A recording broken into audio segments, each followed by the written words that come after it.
Hey everybody, Garrett back again with another tutorial video, this one on how to withdraw your funds from your SUSD wallet. Basically, it's pretty simple. First, I'm going to go to my assets page and I'm going to copy my deposit wallet address to use as an example.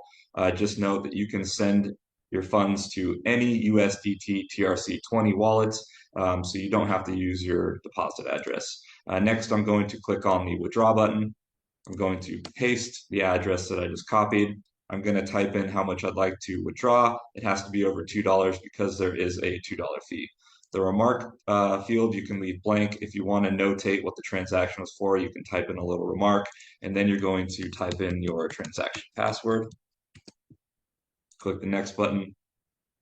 It's going to send an OTP code to your registered email address. So I'm going to grab that and type it in. You have 1 minute to type it in, by the way, so be quick. Click the submit button,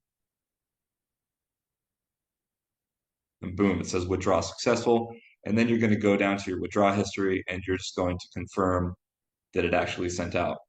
And that's easy. It's done. If you guys need to confirm over the blockchain, you can go to Tron Scan and check the transaction for your wallet and make sure that it went through. And that's how you basically make a withdrawal. So thanks for watching, and I'll do more videos when I have more material. Thank you. Have a great day.